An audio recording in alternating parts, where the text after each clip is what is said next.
আপোনালোক সকলোকে মই এটা নতুন ভিডিঅ'লৈ স্বাগতম জনালোঁ। আজিৰ এই ভিডিঅ'টোত মই তোমালোকক নীট এক্সামৰ বিষয়ে ক'ম। তো নীট এক্সাম প্ৰথমতে আমি ফুল ফৰ্মটোকে জানো আহাচোন। নীটৰ ফুল ফৰ্ম কি কোৱাচোন? নীটৰ ফুল ফৰ্ম হ'ল নেশ্যনেল এলিজিবিলিটি কাম এন্ট্ৰেন্স টেষ্ট। এই নীট এক্সামটো দুটা এক্সাম হয়। এটা হ'ল নীটৰ দুটা পাৰ্ট আছে হা। এটা হ'ল ইউজি, এটা হ'ল পিজি। ইউজি মানে আণ্ডাৰ গ্ৰেজুৱেট, পিজি মানে হ'ল পষ্ট গ্ৰেজুৱেট। তোমালোকৰ মেইন কনচাৰ্ণ হ'ল ইউজিটো, নীট ইউজি। নীট ইউজি তুমি MBBSত এডমিশ্যন পাবৰ কাৰণে হয়। যিকোনো গভৰ্ণমেণ্ট মেডিকেল কলেজ হওক, যেনেকৈ আছামৰ যিবিলাক মেডিকেল কলেজ হওক, AMC, GMC, TMC, বা নীটত যদি ভাল ৰেংক পায় তেওঁলোকে পায়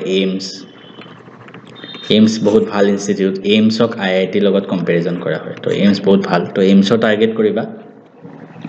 তো এই নীট এক্সাম আৰু পিজি কি হয়? নীট পিজিটো পিছত আহে, যেতিয়া MBBS পাছ কৰে, যেতিয়া মাষ্টাৰ্ছ, যেনেকৈ আমি মাষ্টাৰ্ছ কৰোঁ তেনেকৈ MD আছে, তো তেতিয়া এই পিজিৰ কাৰণে নীট পিজি এক্সাম। আমি নীট ইউজিটোত বেছিকৈ ফ'কাছ কৰিম, গোটেই এক্সামখিনিৰ বিষয়ে ভালকৈ চাম।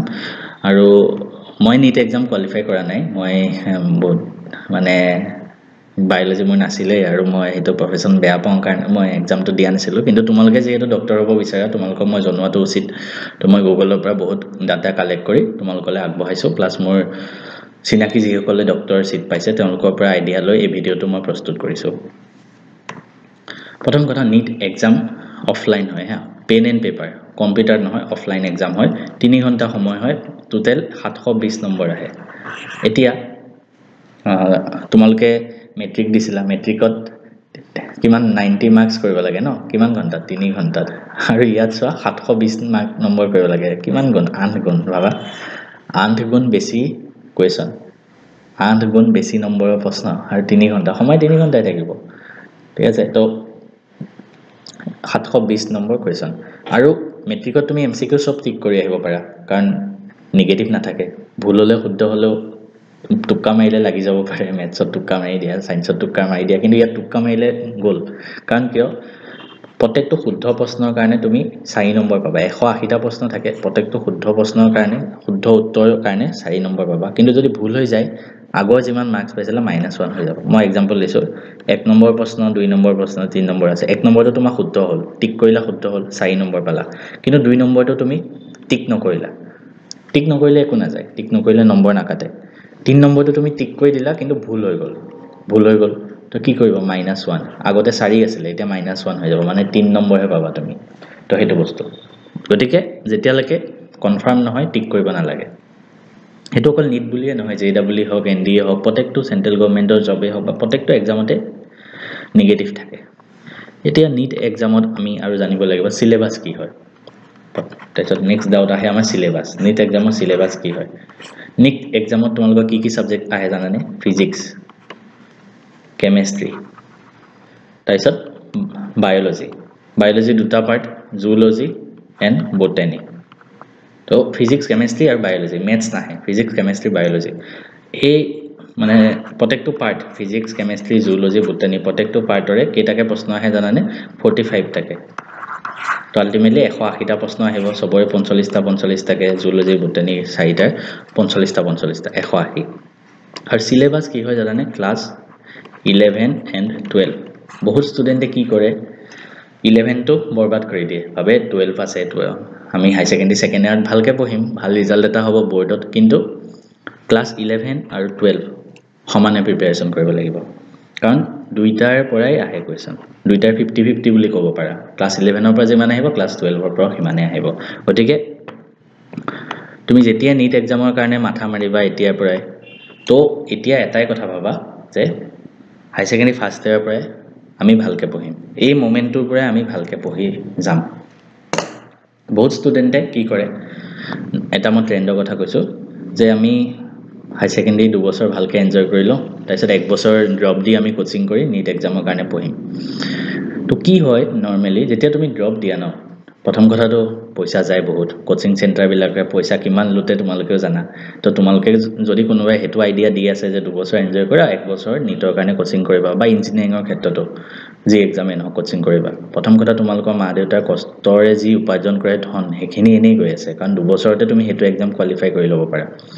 সেকেন্ড কথা তুমি যেতিয়া ড্ৰপ দিবা এক বছৰ মানে 2 বছৰ হৈ গ'ল তাৰ পিছত এবছৰ ড্ৰপ দিবা তোমাৰ ওচৰত বহুত প্ৰেছাৰ থাকিব কাৰণ সেই বছৰটো যদি নোপোৱা তোমাৰ কি হ'ব ভাবা তো সেই প্ৰেছাৰ লৈ যেতিয়া কিবা এক্সাম দিয়া হয় তাত পোৱাৰ চান্স বহুত কম হৈ যায় তাৰ পিছত আকৌ এবছৰ কোনোবাই ড্ৰপ দিয়ে আলটিমেটলি তোমাৰ বয়স গৈ আছে বাকি একো যোৱা নাই তো মই এটো সাজেশন দিম আৰু এটো অসম্ভৱ নহয় মোৰ লগৰ বহুত আছে বহুত এক্সাম্পল আছে জনে জিএমসি এএমসি টিএমসি সব জায়গাত মেডিকেল কলেজত ভালকে মেডিকেল পঢ়ি আছে আৰু তেওঁলোকে নিট এক্সামটো বোৰ্ডৰ লগে লগে কোৱালিফাই কৰিছিলে আমাৰ ৰামানুজনৰ আমাৰ বেটছত এনেকুৱা বহুত ষ্টুডেন্ট আছে যি হাই সেকেন্ডাৰী ষ্টেণ্ড কৰিছে আৰু নিটত পাইছে গুৱাহাটী মেডিকেল কলেজত পাবা সিট দুইটাতে পাইছে দুইটা সমানে মেইনটেইন কৰিছে তো তোমালোকেও পাৰিবা এটো একো ইম্পসিবল কথা নহয় প্ৰথম কথা এতিয়া হাই সেকেন্ডাৰীত সোমোৱাৰ লগে লগে এটো টাৰ্গেট কৰা যিয়ে নহওক মই ড্ৰপ নিদো চেষ্টা কৰিম 100% চেষ্টা কৰিম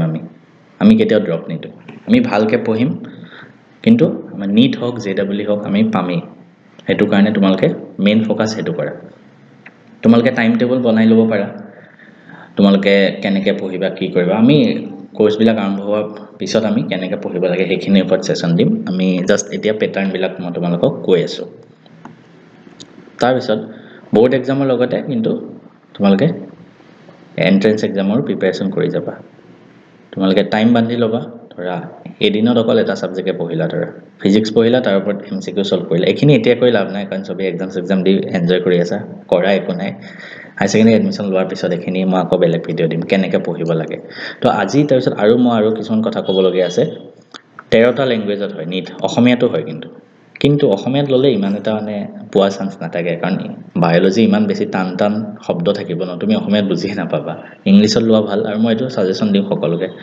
সকলোৱে ইংলিশ মিডিয়াম লবা ঠিক আছে নো মেটাৰ তুমি অসমীয়া মিডিয়ামৰ পৰা আহিছা ইংলিশ মিডিয়ামৰ পৰা আহিছা এইচএছত সবে ইংলিশ মিডিয়াম লবা যি সকলে সায়েন্স লোৱা আৰ্টছৰ ক্ষেত্ৰত বেলেগ হৈ যায় আৰ্টছৰ ক্ষেত্ৰত তুমি অসমীয়া ললেও ইমান প্ৰবলেম নহয় ভৱিষ্যতলে ইংলিশ লোৱাটো ভাল কিন্তু সায়েন্সত ইংলিশে লোৱা কাৰণ ভৱিষ্যতে যদি এন্ট্ৰেন্স এক্সাম দিম ভাবিছা ইংলিশ লোৱা জেডব্লিউ হওক নিট হওক অসমীয়াত আহে হয় কিন্তু অসমীয়াত পোৱা মানুহ বহুত কম কাৰণ এনেকুৱা টান প্ৰশ্ন আহিব তুমি অসমীয়া টান বুজিয়ে নাপাবা ইংলিশত লোৱা আৰু ইংলিশত ৰিসোৰ্স বহুত আছে অসমীয়াত একো নাই অসমীয়াত কি পাবা ইংলিশত তুমি কিতাপ এগাল পাবা প্ৰিভিয়াস ইয়াৰ কোৱেশ্চন বহুত পাবা তো ইংলিশত লোৱা আৰু তুমি পাস কৰি গলা কিন্তু ইঞ্জিনিয়াৰিং পঢ়িবা কেনেকে তাৰ পিছতটো সব ইংলিশতে থাকিবা হাই সেকেন্ডাৰী পিছত তেতিয়া কি কৰিবা তো এটো কাৰণে ইংলিশত লোৱা মই নিজেও শংকৰদেৱৰ আছিল অসমীয়া মিডিয়ামৰ মই ইংলিশ লৈছো কাৰোবাৰ প্ৰবলেম হ'ব পাৰে ইংলিশ কিন্তু সব আহি যাব ধুনিয়াকে দুমাহ তিনিমাহ প্ৰবলেম হ'ব ভয় নাখায়